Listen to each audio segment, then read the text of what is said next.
Oi, pessoal, tudo bom? Eu vou continuar lendo o livro Educando Meninos, do James Dobson. Meu nome é Ana Beatriz e eu queria isso para os meus filhos, né? Eu queria um pouquinho mais de conhecimento para educar especificamente meninos, porque eu tenho 2 meninos. E eu resolvi ler esse livro e compartilhar com vocês. Que você aproveite dessa leitura. Nós estamos na página 26, no capítulo 2. A mais influente das primeiras feministas talvez tenha sido Gloria Steinem, fundadora da Organização Nacional de Mulheres e editora da revista MS. Esta é uma amostra da sua perspectiva sobre o casamento e a criação de filhos. Tivemos várias pessoas neste país com coragem suficiente para criar seus filhos, suas filhas mais como filhos, o que é ótimo porque significa que são mais iguais. Existe, porém, um número menor de indivíduos que tiveram a coragem de criar seus filhos mais como as filhas, e é isso que precisa ser feito.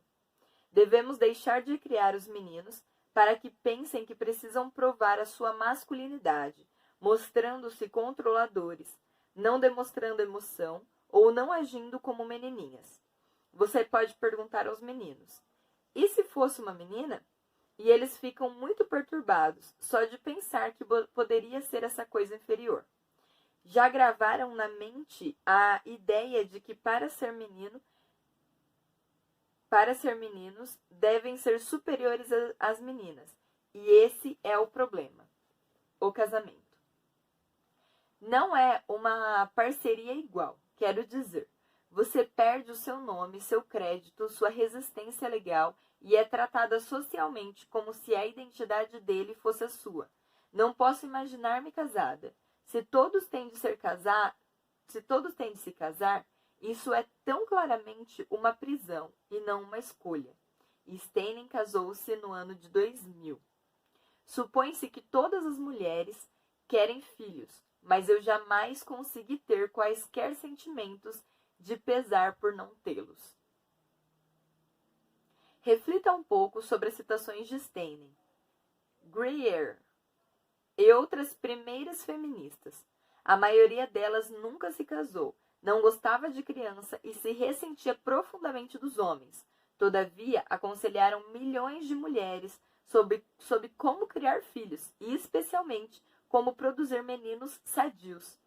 Não há evidências de que Steinem ou Greer tivessem qualquer experiência significativa com crianças de qualquer dos sexos. Não é interessante que a mídia, segundo o meu conhecimento, nunca se referisse a essa incongruência? E não é triste que fosse permitido a essas mulheres torcer e deformar as atitudes de toda uma geração de crianças? A maior preocupação das feministas era o que consideravam o sexismo dos brinquedos das crianças.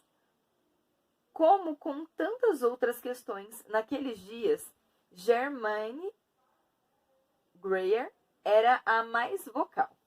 Ela disse: de onde vem então a diferença entre os sexos? Se for inculcada em nós por pessoas como os fabricantes de brinquedos, que direcionam os meninos para os caminhões e as meninas para as bonecas, e por professores, pais, empregadores, todas as influências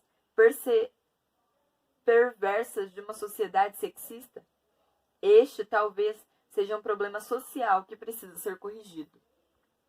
Olha só o que ela falava. Grande pressão foi exercida sobre as empresas para corrigir o problema. Lembro-me de ter sido procurado na época por um advogado que pediu minha ajuda para defender a cadeira de drogarias Save-On. A corporação fora processada por uma advogada feminista, Gloria Allred, representando os pais de 7 meninas que insistiam foram prejudicadas emocionalmente por falta de acesso a certos brinquedos em suas lojas.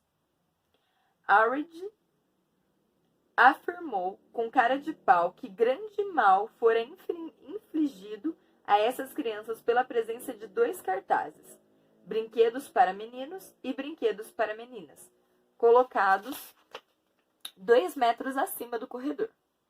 Um psiquiatra, então, testemunhou e foi muito bem recompensado por isso, tenho certeza, que as crianças haviam sido profunda e irreparavelmente prejudicadas pela discriminação da 7-On. Ninguém perguntou por que os pais delas não as levaram simplesmente a outra loja. Mesmo assim, a 7-On cedeu e concordou em retirar de sua loja os cartazes relacionados com o gênero.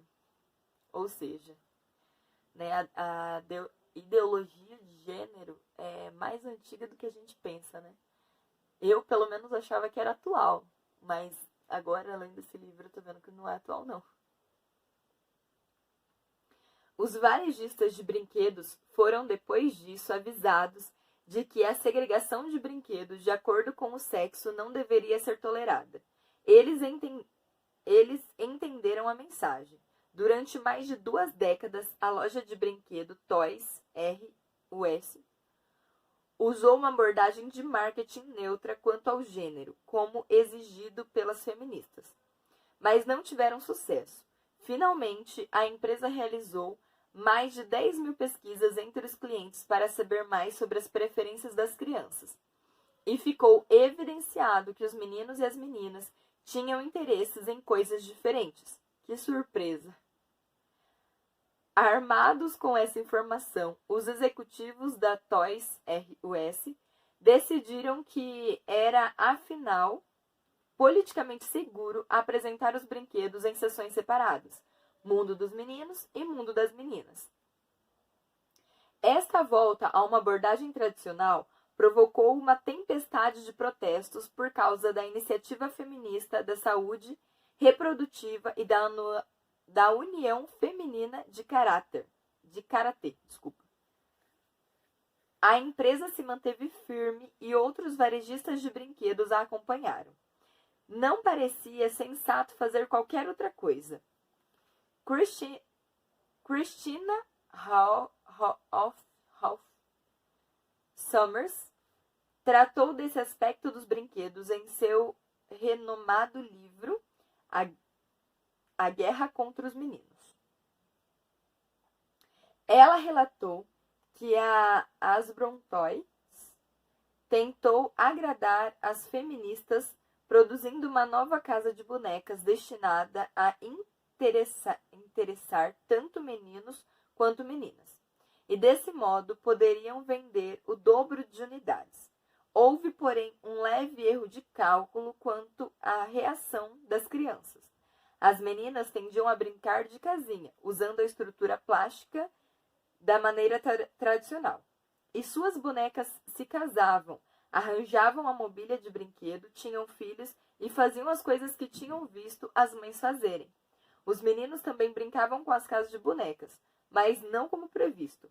Eles arremessavam um carrinho de bebê para o alto e, no geral, bagunçavam a brincadeira das meninas. E, de volta às pranchetas de desenho. O movimento unissex prevaleceu, então, até fins da década de 1980, quando caiu finalmente vítima da tecnologia médica. O desenvolvimento de técnicas não invasivas, tais como imagem por ressonância magnética e escaneamentos PET, permitiu aos médicos e fisiologistas examinar o funcionamento do cérebro humano em muito maior detalhe. O resultado destruiu totalmente as asseverações das feministas. O cérebro dos homens e mulheres eram muito diferentes quando examinados no laboratório. Sob estímulos apropriados, eles ascendiam em áreas diferentes, revelando processos neurológicos únicos. E ficou claro que o cérebro de cada sexo é ligado de um modo, o que, juntamente com os fatores hormonais, justifica as características comportamentais e atitudinais associadas tradicionalmente com a masculinidade e a feminilidade.